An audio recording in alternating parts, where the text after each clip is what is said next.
મિત્રો, પ્રેમ, વંદન, જય શ્રી કૃષ્ણ, વાસુદેવ સર્વમ.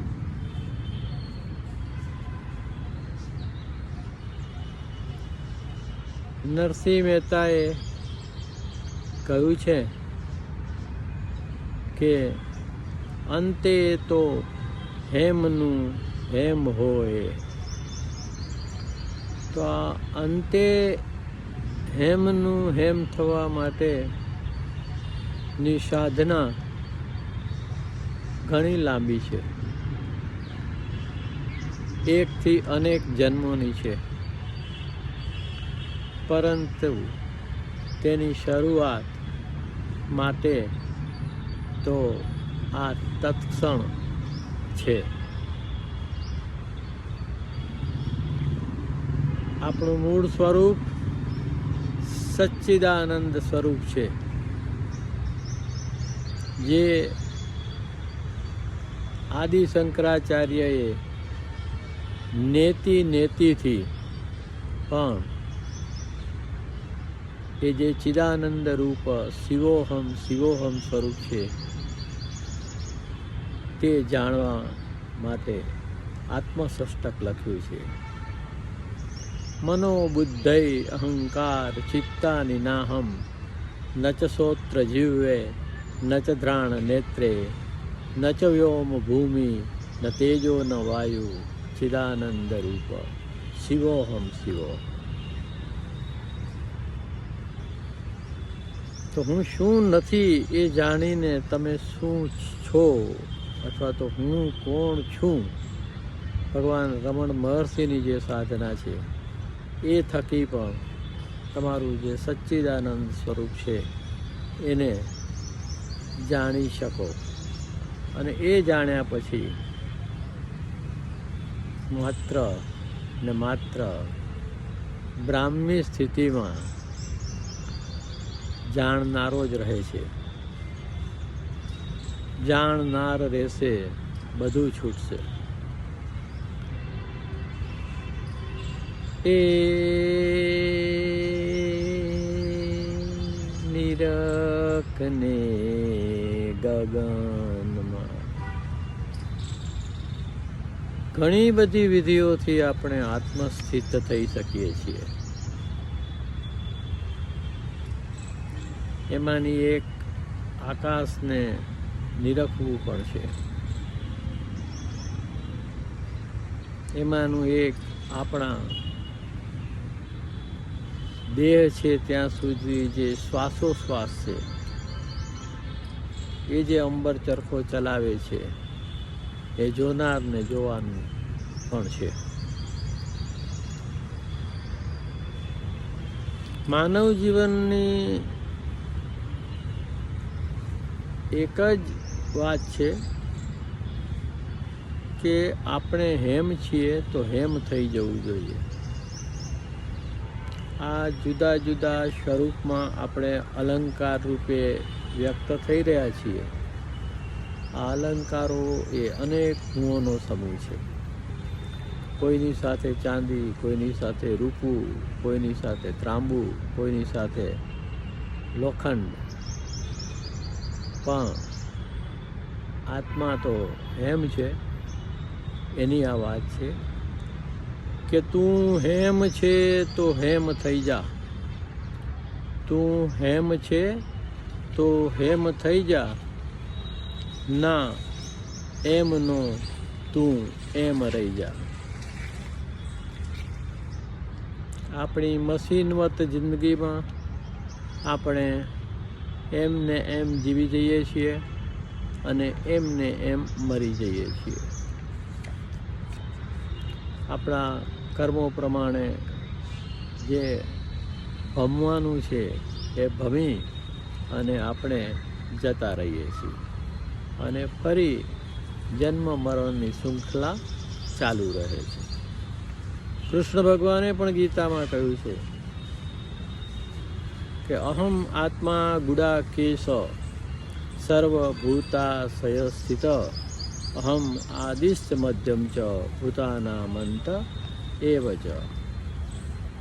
ઈશ્વર સર્વભૂતાનાં હૃદેશ અર્જુન તિષ્ઠતિ ભ્રામયન સર્વભૂતાની યંત્રારૂઢાની માયયા.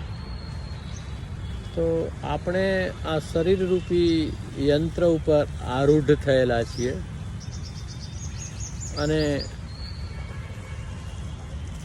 કૃષ્ણ પ્રભુ આપણા કર્મો પ્રમાણે આપણને એના ઉપર ઘુમાવે છે.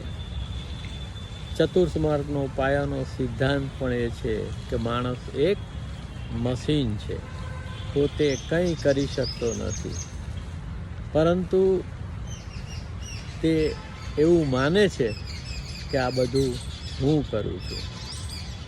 ગીતામાં પણ ભગવાન કૃષ્ણએ કહ્યું છે અને અનેક સંતો મહંતોએ કહ્યું છે કે હું કરું એ જ અજ્ઞાનતા, શકટનો ભાર જેમ સ્વાનતાને. આપણે એટલું જાણી નથી શકતા કે આપણી અંદર પરમપિતા પરમેશ્વર બેઠો છે.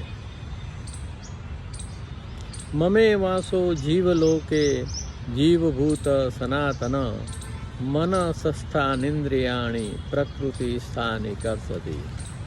શ્રોત્રમ ચક્ષુ સ્પર્શનમ ચ રસનમ દ્રાણમેવ ચ અધિષ્ઠાય મનસ્સાયમ વિષયાનુપસેવતે. તો હું બધાની અંદર રહેલો છું અને મન સહિતની ઇન્દ્રિયોને આ પ્રકૃતિમાંથી ખેંચી અને એના રસ અને વિષયો હું ભોગવું છું.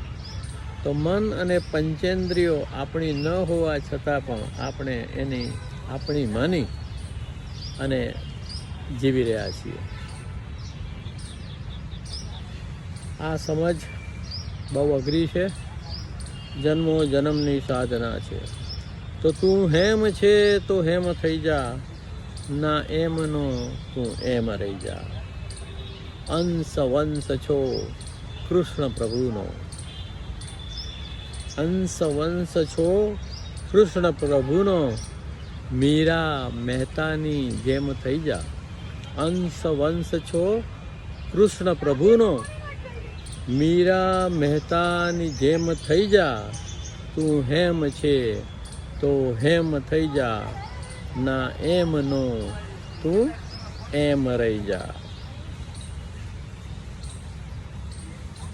તું જો જાણ ને આ જાતને તારી, તું જો જાણ આ જાતને તારી, અપદીપ થઈ પ્રેમ થઈ જા.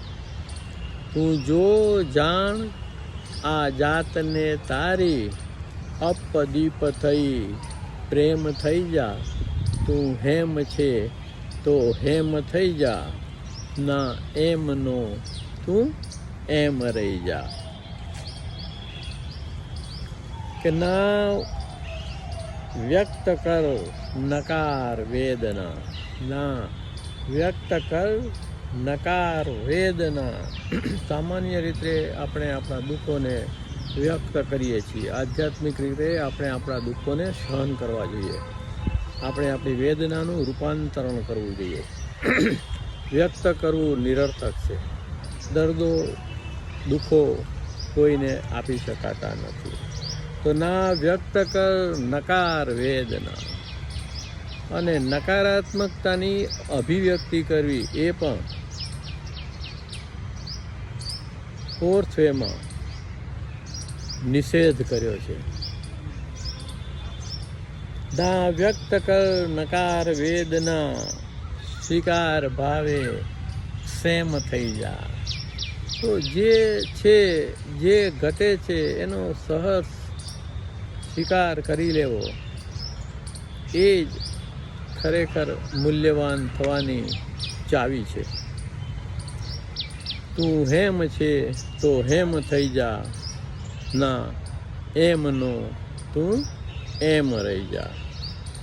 કે હરિનો માર્ગ છે શુરાનો. તો આ બધી વાતો છે એ વાતો તરીકે મીઠી મધુરી લાગે, પણ એને દૈનિક જીવનમાં ઉતારવી ખૂબ જ અઘરી છે, પણ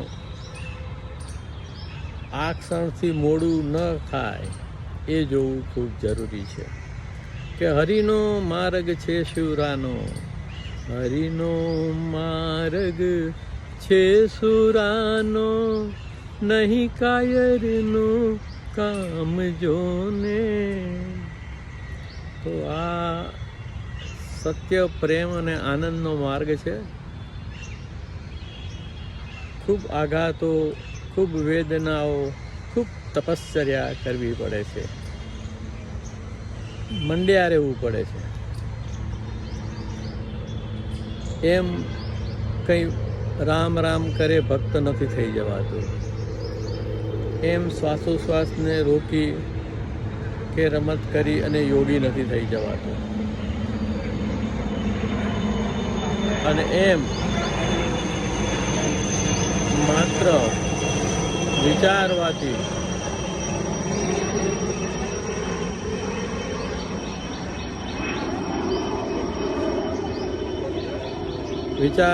પણ કર્મયોગી નથી થવાનું.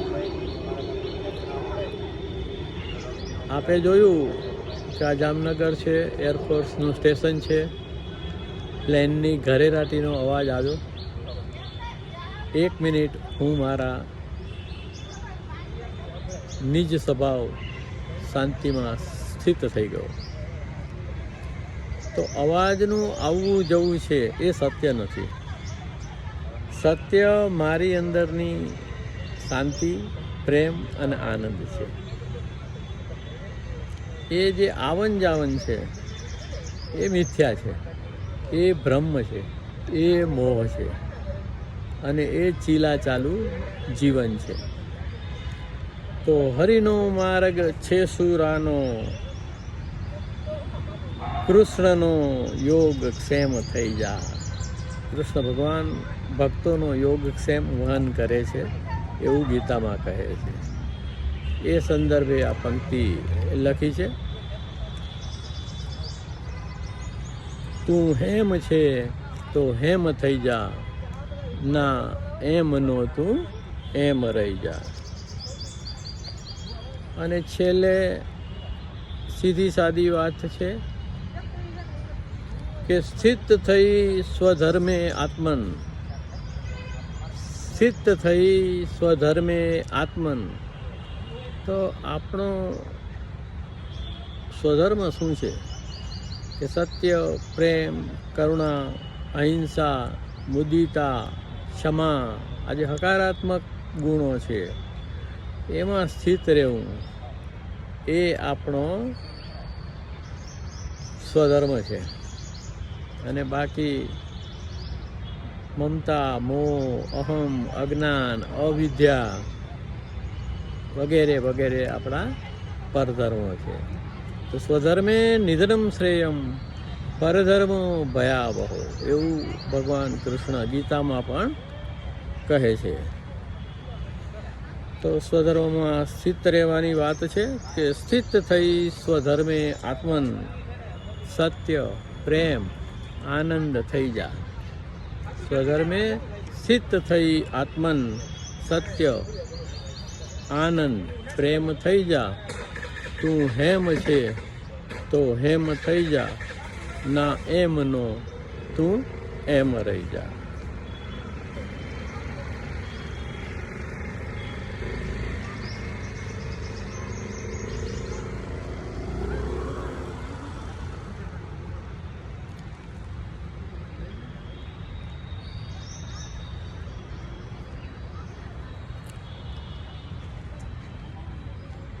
રચના ગાઈ પણ સંભળાવું છું. શબ્દો ક્લિષ્ટ નથી, એટલે આધ્યાત્મિક રચના છંદબદ્ધ ના હોય તો પણ તમે ગાઈ શકો છો. તું હેમ છે તો હેમ થઈ જા, ના એમ નો તું એમ રહી જા. તું હેમ છે તો હેમ થઈ જા, ના